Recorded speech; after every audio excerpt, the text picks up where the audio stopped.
One of the questions I'm often asked is, what is the difference between a nonprofit versus a registered charitable organization?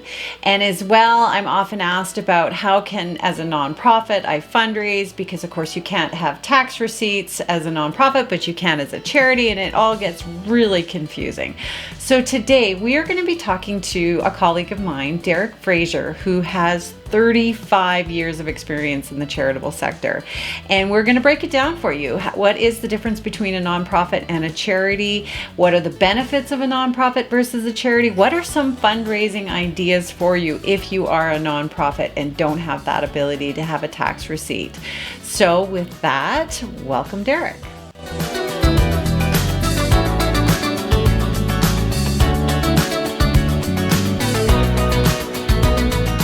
Well, thank you so much, Derek. I am very excited because I have referred a lot of different charitable organizations to you to potentially set up and get their charitable status.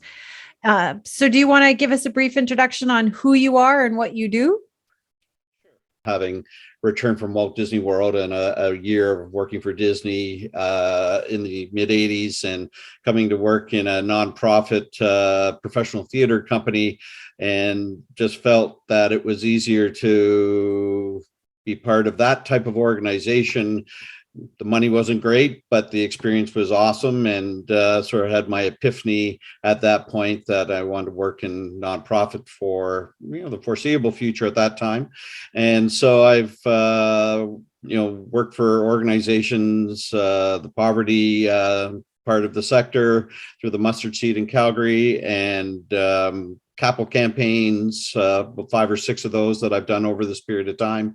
And I've had the opportunity to work with great volunteers and committed, passionate people who want to change the world. So I feel that my role is to serve their organizations and help them realize their goals and their mission.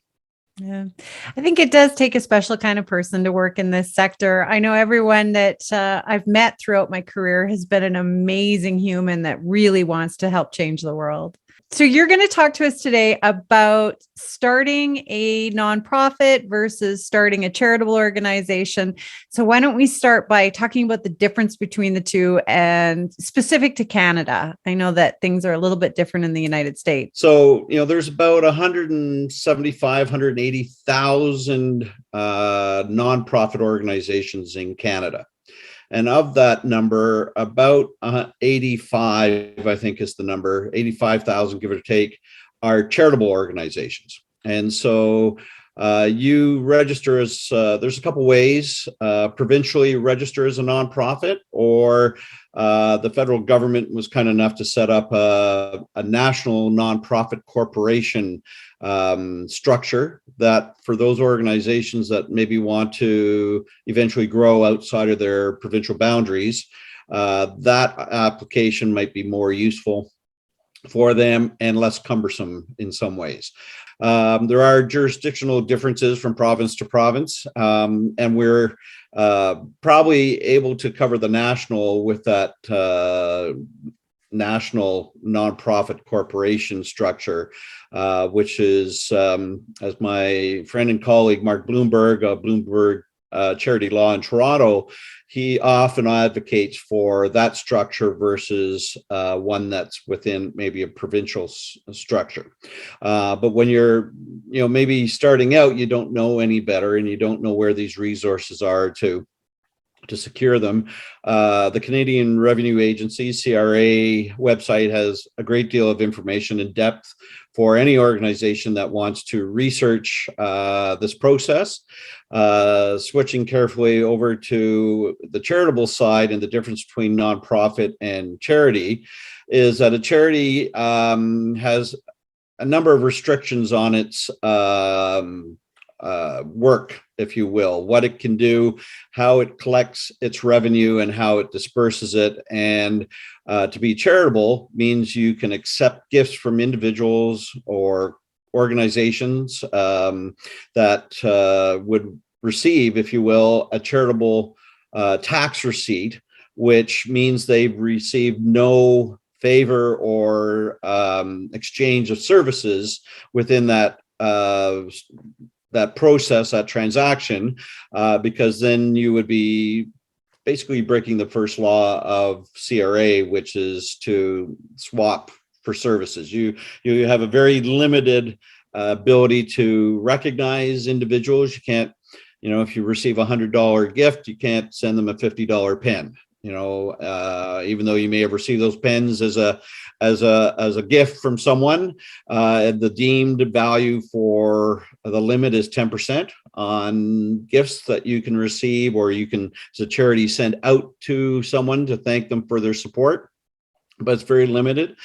Basically, it's a thank you and recognition, and that's about it that you're able to do. If you want to structure a sponsorship, of course, that's a totally different, that's a marketing activity, not a charitable activity. And often there's a lot of confusion with young organizations who believe that philanthropy and sponsorship are one and the same. They're quite separate, and it would be good to learn that from the get-go, because you're wanting to structure how you do both of those quite separately. And most nonprofits who don't have the benefit of a charitable status depend on sponsorships for their livelihood, for their sustainability. And so, which is great, because there's lots of opportunities, I believe, in the sponsor universe. Organizations that want to become charitable, or even a nonprofit to start with,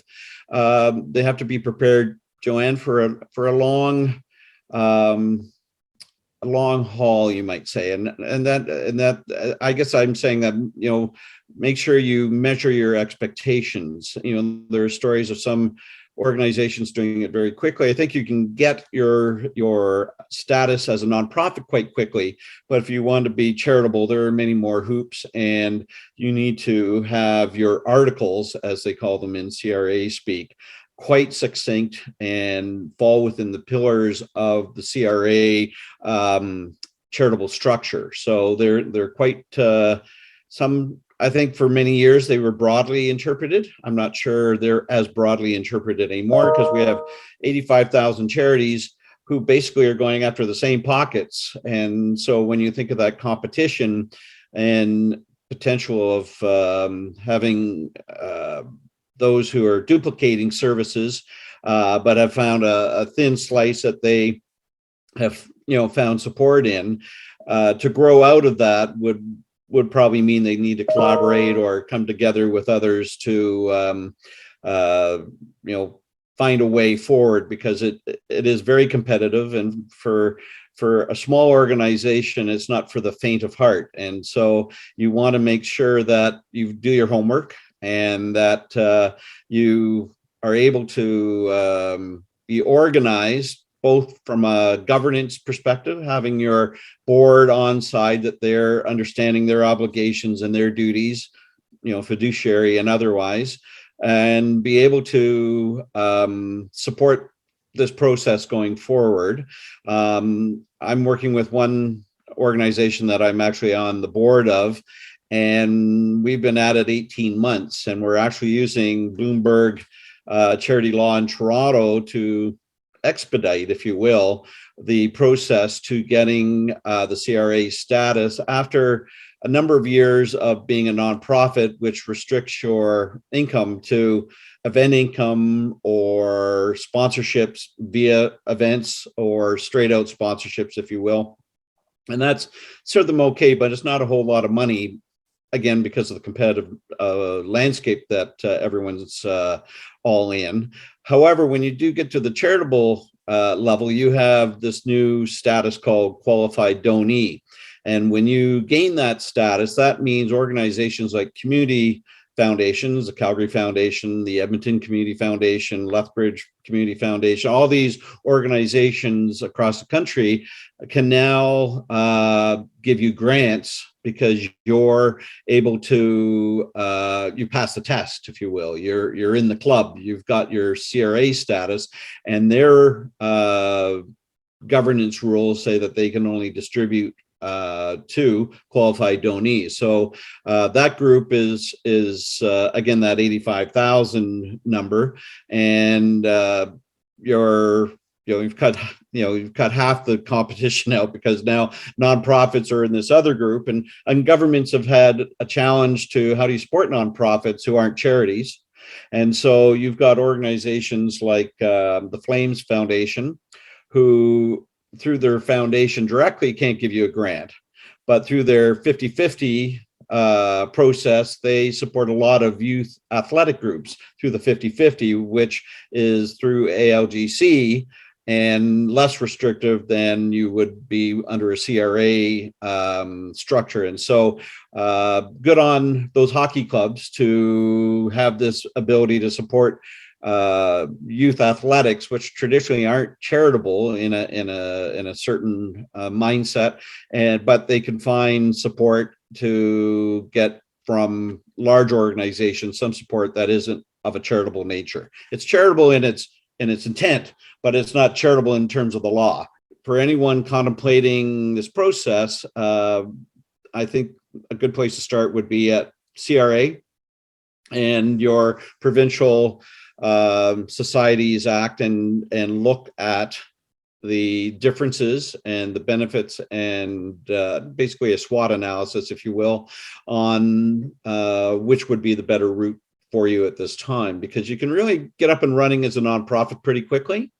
But if you want to go directly to charity status, you won't have any experience yet, if you will. You won't have an organizational history yet, and it's kind of hard to sell that to CRA without a track record yet. And so engaging those who do this process the most, again, I refer to the Bloomberg Group in Toronto, who do this every day, and they're very unique, because not everyone in the legal profession concentrates on nonprofit or charitable work. They get it off the edge of their desk and they deal with it. But again, you want someone who does this every day, like in anything. You don't want a pilot who's a plumber most of the time, but he flies once a year. You don't want that guy flying you to Hawaii. So you want to have someone who does this every day, who you trust. Also, their knowledge and network within the CRA structure is also a benefit. You're basically starting clean. You don't know anyone there. And so having people who do, again, is worth the investment. And I would say I would budget, if you're going to go after a charitable status, of at least $20,000, if not 25. And that's basically legal fees and time. That's not something that CRA charges you. That's for the advice and direction of legal counsel. Now, there is a thing, if you haven't, as a nonprofit, set up with CRA to get a business number, you need to register for one of those. And then after you receive that and the password sort of authentication, you can go in and you'll have a place where you can, in time, when you get to that point, upload your charitable application through that portal. So any nonprofit needs to have that CRA account early on, and then you're able to do most of your official CRA activity through that account. And be it accounting, submitting your T3010 work, which is what the charities have to do each year to record their year in, year out activity, and so the government's aware of it. But we're really, we have a road to go down, that you need to just measure your amount of time that you're prepared to put it in, and make sure you have your ducks in a row. You want to make sure you're rock solid in what you're trying to achieve as a mission statement, and not waver, because CRA will actually challenge you, and you need to have the right answers. And so a colleague of mine, again, who referred to Mark Bloomberg, has an interesting document called 68 Ways Not to Be Approved by CRA. So I figure he's caught 68 different methodologies that didn't work, that turned an application back, and he's just put them in a list. And so it's good to be aware of, it's not a walk in the park, that's for sure. So I get calls all the time from people who have nonprofit organizations. And because you can't issue tax receipts, they struggle with fundraising. Right. So they hope that by becoming a charity, they can solve that problem. They don't understand. Now they have to have a board, they have to have proper accounting and Yep. transparency Audits, around it. audits. Audits. Yeah. Yep. Cha-ching, right? Just your audit could be anywhere from $7,000 to $20,000 on an annual basis, or more, depending who you go and have that work done by. So, you're right, Joanne. That's a nonprofit gives you access to lottery money. Doing casinos, doing those types of activities. Again, that's not going to, for some organization, you could, from a 2-day casino every 18 months, maybe take a big chunk out of your annual budget, your rent, or your executive director salary, whatever it might be. The $60,000-$70,000 that a casino in Alberta would allow you to achieve in an urban center. I have to make that clarity, because in the rural, they don't receive quite as much. It's about probably half of what an urban casino payout would provide. But you're right. The challenge is, how do we make money to be sustainable? And it's either through membership fees, subscriptions, sponsorships. What else? Participant fees. Those who are in a program. I have another client that I'm working for that is a Canadian registered charitable organization. So they have charitable status, but they run a YouTube channel and podcasts in the United. So their reach is the United States and the world. So what we're doing is setting them up as almost a nonprofit in any other country. So we have affiliate programs, merch, Patreon, things like that, where we can donate without a tax receipt. But here in Canada, if you want a tax receipt, you can. So we're really separating the two to take advantage of all of these other opportunities. Right. And you bring up an interesting point around, sort of the GoFundMe's and the Facebook donations and Google. All the big guys are getting into it because they can make revenue. They can take a clip off every gift. So many of the subscribers that we have are smaller nonprofit organizations where somebody had a great idea and really wants to help, but they do not have the training. And I mean, you and I went and we're members of AFP, the Association of Fundraising Professionals. Are you a CFRE? I am. Yeah. I've been since 2004. So Okay. I'm coming up on 20 years. Yay. I think I'm 2009, but Yep. yeah. And it changed my career and the continual learning, Right. the continued education. Yeah. Well, and it's interesting. Through AFP, we've come up with a fundraising narrative. And through that research, what we found is most people assume that fundraisers are donating their time and are not being paid, and then they're in shock when they find out what it costs. Well, what it costs is professionalism. Mm-hmm. If you don't want professionalism, absolutely go and get your volunteers and see how long you last. But if you have someone who's trained, who's got years of experience, knows the ups and downs and the areas where you're going to lose donors, then that's worth the investment, because you're going to be more efficient. At the end of the day, it's about efficiency and effectiveness. And then the ethics too. That's another thing that I loved when I did my CFRE and through AFP is the ethics training that I had to do as part of it. And I've done quite a bit of that. And again, I refer to Mark Bloomberg, who's very much an ethical watchdog, you might say. And, unfortunately for the We charity, he was all over them like a cheap suit, because he was calling out their ethical misdeeds, if you will.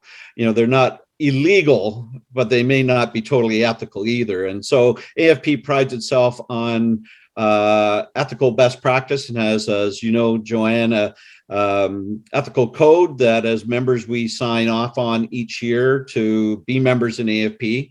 And the unfortunate challenge of that is that you could be the only AFP member in your organization, and you're the only one really bound by that. The board isn't bound by it. The CFO isn't bound by that. The ED or the president of the organization isn't. And so you often butt heads, because you're going to call out something that is unethical, but they see as a way of raising money. Yeah. And I have been in that situation and had to sure you walk have. away. Yep. Yep. And the challenge is that, public trust is underwritten when ethical standards are breached. And so if you're prepared to take the money and run, then be prepared not to have the money ever again. Well, and I think people that don't really have good motives with starting a charitable organization, that's where it's good that CRA vets it so much and that there are so many hoops to jump through. Yep. And we're probably better off, if we had, instead of 85,000 charities, we had 200,000 charities.